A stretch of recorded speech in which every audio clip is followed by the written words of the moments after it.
The 1-0. Swung on and driven deep to left field, and this game is tied. 2-2 game bottom, 10 Smith at third. First pitch. Dell floats one out into shallow left. Racing in is Kwan. He slides, he can't get there. Smith scrambles home. D-backs win.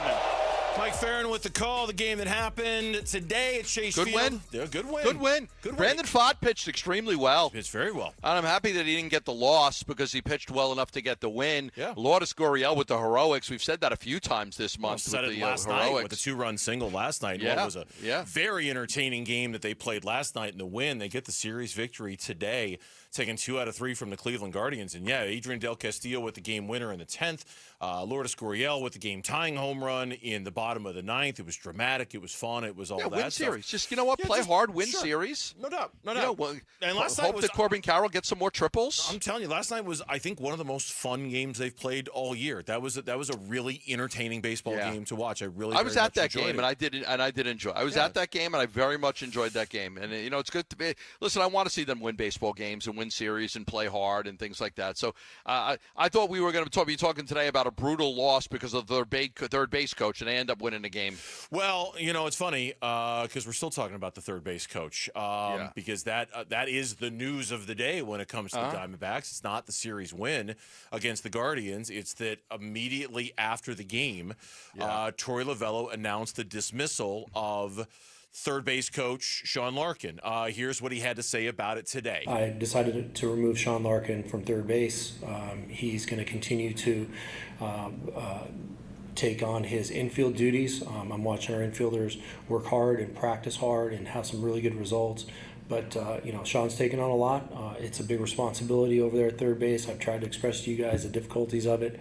But at this point in time, I just felt like the best thing for this ball club, for him, and for us moving forward is to make this decision. I know you want to know what some of the contingencies are, who's coming in. I don't know what's going on. I just made that decision as I was watching this game today that for the best interest of him and this team, that's what needed to happen. Yeah, they started considering this last night, talking about whether they would make a change at third base coach. During the game, I tweeted out, I can't see this lasting much longer. I wouldn't be shocked if they make a change for the next series, kind of like a wink-wink thing, because something has to give. I thought it was going to be today, but I was pretty sure during the game that this was going to be it. So I said I can't see this lasting much longer. Wouldn't be shocked if they make a change for the next series. And they had no choice. Alex Thomas cannot be thrown out at home plate with no outs in that situation. Ketel Marte up next, gets a base hit. You just cannot continue to make these blunders, these base-running blunders.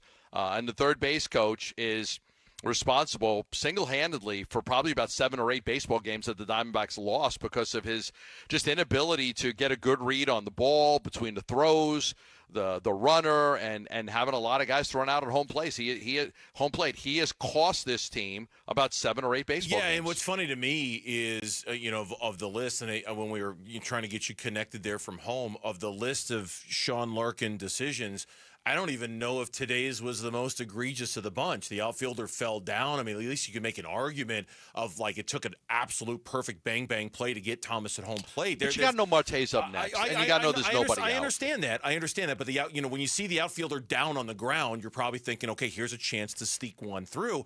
I'm just saying that if we were to compare all of the decisions Shaun Larkin made and held them up side by side, this is probably not the one that jumps off the page the most when you see the outfielder on the ground. That's all I'm saying. That's fair. I mean, McCarthy the other day would have walked home. I mean, how many times did Suarez get thrown out at home plate? Exactly, and that's the stuff. I guess what strikes me as interesting about this is that you had suggested that you more than suggested. You tweeted, "Hey, this might happen today."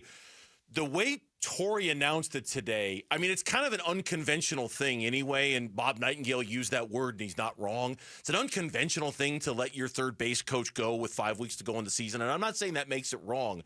But to do it and then to just be kind of like, I don't know what we're going to do at third base. You have the off day tomorrow. Yeah. You could have waited to announce this Friday before the game when you have your media availability against the Reds to say, hey, we've thought about it. We made a decision. It's going to be this guy, and it's not going to be Shaun Larkin.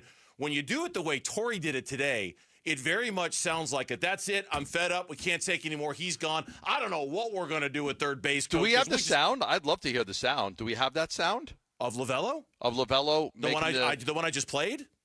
You may play it again? Yeah, I just played it. Let me play it again for you. Okay. I decided to remove Shaun Larkin from third base. He's going to continue to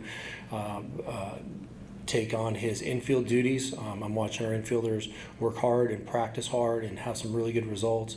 But, Shaun's taken on a lot. It's a big responsibility over there at third base. I've tried to express to you guys the difficulties of it. But at this point in time, I just feel like the best thing for this ball club, for him, and for us moving forward is to make this decision. I know you want to know what some of the contingencies are, who's coming in. I don't know what's going on. I just made that decision as I was watching this game today that for the best interest of him and this team, that's what's needed. It's that last part. It's that you want to know what's going on. Abbott Costello. I don't know what's going on. Who's on third? Who's on third? Exactly. I don't know. Exactly. Who's on third? Who's on first? Yeah. Who was on third? Was it who? Who was on third? Or who's on first? I don't know who was on third. I don't know. It was I don't know who's on third. Yeah, exactly. I mean, listen, you could have R2D2 or C3PO or whoever your favorite robot is playing third base, and that's better than Shaun Larkin. But that doesn't exist. My wife is pointing to herself right now, saying she I can do it. Yeah, maybe she. You would be better. You would be better than Shaun Larkin. You've been to enough baseball games where you'd be able to judge whether he'd be able to score, honey. My point is Gambo's working from his living room right now, if you can't tell. The point is whether this decision was made last night or today because of the decision that was made to send Alec Thomas home. In the way it was announced, it sounds very haphazard. It sounds very almost spur of the moment. Hey, you know what? We just decided we had enough. We can't take it anymore. And that's fine if that's what they decided, but not having a succession plan, I just think sounds weird. It sounds a little, honestly, it sounds a little unprepared for the moment when you're going to announce that you're getting rid of the third base coach, but you're not going to say what you're going to do to replace him. It sounds very spur of the moment. It doesn't make it wrong. It just sounds like you really didn't have a plan here with this one. That's all. I'm sure there's a lot of companies that have just fired somebody out of just sheer annoyance and had no idea what they were going to do. Now what do I do? Probably. And you know what? I don't know if that's the best strategy. Walk out of a restaurant because you're not happy with it, and you're like, but where do we go now? Yeah, I don't know if that's the best strategy. Here's more Lovullo post-game. If he noticed a point where Shaun Larkin's confidence was starting to waver. Yeah, to be honest with you, for sure. I know him well. I know the body language and demeanor, and I think it was chipping away at him for sure. And the one thing is he didn't let it affect his daily grind with the infielders. I just think when the game started there was a little bit of doubt and curiosity as to the timing. Couldn't quite get on a roll or figure it out. So he said he noticed it. Yeah. He saw the confidence was starting to waver a little bit. Yeah, I felt last night that that the decision was very, very close. That they were going to discuss it and figure out what to do. I thought it could have been today, and then I was trying to check on it this morning. About three or four times I checked. Hey, is Larkin going to be the third base coach today? I tried to check, and I really wasn't getting any answers back. So I was thinking, okay, maybe they're going to make the change today. But the second he made that blunder, that's when I tweeted out that, hey, don't be surprised if there's a new third base coach for the next series. When we come back, we don't know who it is. We don't know who it's going to be, but it'll and it's not Chelsea Gambadoro, no, it's not third base coach. It's not, I know this. It's not going to be a robot. It's not going to be Chelsea. I hope that doesn't break her heart back there at your house. Mr. Fred? No, it's not going to be Mr. Fred either. Thanks for watching Burns and Gambo. Click to see more from the guys and hit the button in the middle to subscribe so you never miss a video from Arizona sports.